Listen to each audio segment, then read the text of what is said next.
Hello students, good afternoon all of you.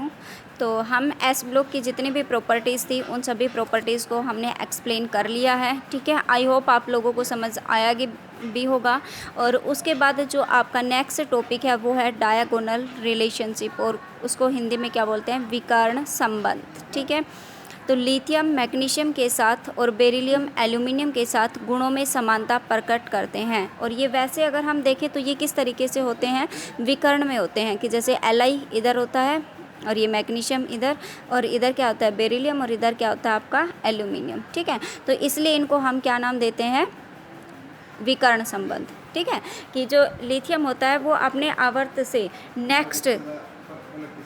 अपने आवर्त से आगे वाले आवर्त के तत्व के साथ गुणों में मैच खाता है। ठीक है, इसलिए इनका हम क्या नाम देते हैं, इनका डायगोनल, क्योंकि डायगोनली होते हैं, इसकी वजह से इनके अंदर जो रिलेशनशिप होता है, जो कैरेक्टरिस्टिक प्रॉपर्टीज़ मैच खाती हैं, उनको हम क्या कहते हैं, डायगोनल रिलेशनशिप। ठीक है, तो लिथियम व मैग्नीशियम में विकर्ण संबंध। अब देखो कि इनकी क्या क्या प्रॉपर्टीज़ मैच होती हैं।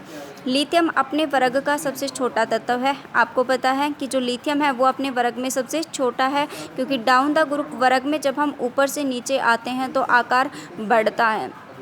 तो लिथियम अपने ग्रुप में कैसा हो गया, सबसे छोटा हो गया। इस कारण यह द्वितीय वर्ग के तत्व मैग्नीशियम के साथ विकर्ण संबंध दर्शाता है। विकर्ण संबंधी तत्व आपस में गुणों में समानता प्रदर्शित करते हैं, कि इनके बीच में कैसा रिलेशनशिप है, डायगोनल रिलेशनशिप है, विकर्णी संबंध है, लेकिन फिर भी ये आपस में गुणों में समानता प्रदर्शित करते हैं। ठीक है, तो कौन कौन से गुणों में समानता प्रदर्शित करते हैं। पहला पॉइंट, Li मैग्नीशियम की आयनिक त्रिज्याएं लगभग समान रहती हैं। ठीक है, इनकी जो आयनिक त्रिज्याएं, इनकी जो आयनिक रेडियाई होती है वो लगभग समान होती है। और आई होप लिथियम की होगी 0.72 एंगस्ट्रम होती है, और मैग्नीशियम की 0.76 एंगस्ट्रम होती है। ठीक है, तो इनकी जो आयनिक रेडियाई होती हैं वो लगभग बराबर होती हैं। दोनों धातुएं ही होती हैं। आपको क्लियर पता है कि लिथियम और मैग्नीशियम दोनों ही क्या हैं, धातुएं होती हैं।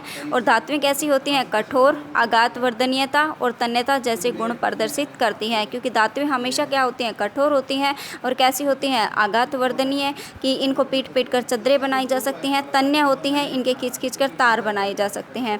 ठीक है, थर्ड है, दोनों तत्वों का ध्रुवण सामर्थ्य लगभग समान होता है। ध्रुवण सामर्थ्य कि इनकी जो पोलराइजिंग पावर होती है, जो पॉजिटिव आयंस होते हैं उनकी पोलराइजिंग पावर होती है, ध्रुवण क्षमता होती है, और जो नेगेटिव आयन होते हैं उनका ध्रुवण होता है, पोलराइजेशन होता है। ठीक है, तो इनकी जो ध्रुवण क्षमता होती है वो लगभग बराबर होती है। क्यों होती है, क्योंकि इनकी आयनिक त्रिज्या लगभग बराबर होती है। ठीक है, ध्रुवण क्षमता किसके ऊपर निर्भर करती है, कि जिस आयन का आकार सबसे छोटा उसके ऊपर इलेक्ट्रॉन घनत्व उतना ही ज़्यादा, और इलेक्ट्रॉन घनत्व जितना ज़्यादा होगा इसका मतलब वो एनायन का उतना ही जल्दी क्या करेगा, ध्रुवण करेगा। अगर वो ध्रुवण जल्दी करेगा तो इसका मतलब इसकी जो ध्रुवण क्षमता होगी वो बहुत ही अधिक है, जिसी की वजह से तो ये ऋणायन का ध्रुवण कर सकता है। ठीक है, नेक्स्ट है, दोनों तत्वों का आकार व विद्युत ऋणता लगभग समान होती है। ठीक है, इनका आकार तो हम पहले पढ़ चुके हैं कि इनकी आयनिक त्रिज्याएं लगभग बराबर होती हैं, और आयनिक त्रिज्याएं लगभग बराबर हैं तो इनकी जो विद्युत ऋणता होती है वो लगभग समान होती है। नेक्स्ट है, दोनों धातुओं के ऑक्सीकरण से क्रमशः Li2 और MgO ऑक्साइड्स बनते हैं। कि अगर ये ऑक्सीजन के साथ रिएक्ट करती हैं, ऑक्सीजन के साथ अभिक्रिया करती हैं, तो ये क्या बनाती हैं, अपने ऑक्साइड्स बनाती हैं, कि Li2O बनेगा या फिर MgO बनेगा। ठीक है, सिक्स्थ पॉइंट में, ये धातुएं सामान्यतः पर ऑक्साइड और सुपर ऑक्साइड नहीं बनाती है, क्योंकि इन धातुओं का आकार अत्यंत छोटा होता है। ठीक है, कि ये ऑक्साइड्स, परऑक्साइड्स और सुपर ऑक्साइड्स। ठीक है, तो ये जो ऑक्साइड्स होते हैं ये आकार में सबसे छोटे होते हैं, परऑक्साइड और सुपर ऑक्साइड्स आकार में बड़े होते हैं। तो इनका साइज़ छोटा है तो ये किसी छोटे नेगेटिव आयन से ही मेल खाएंगे। ठीक है, ये जब छोटे हैं, देखो कि अगर आपको एक तो पॉजिटिव है, ठीक है, और एक क्या है आपका नेगेटिव आयन है। अगर दोनों छोटे छोटे बनते हैं, एक आपने सुना भी होगा कि इनका साइज़ अगर बराबर है तो ये आपस में मैच खाते हैं। ठीक है, और ये अगर आपस में मैच खाते हैं तो इसका मतलब इनका बीच जो यौगिक बनेगा वो कैसा बनेगा, स्थायी यौगिक बनेगा।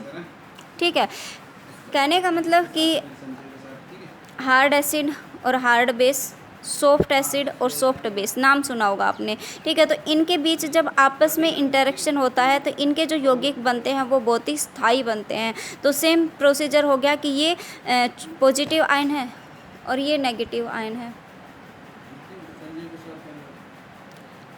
3 थी, 5 में 3 15 मिनट पहले लेट हो गए।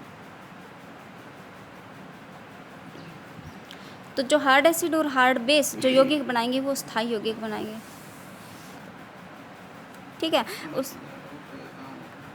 Something way our you wrap करो।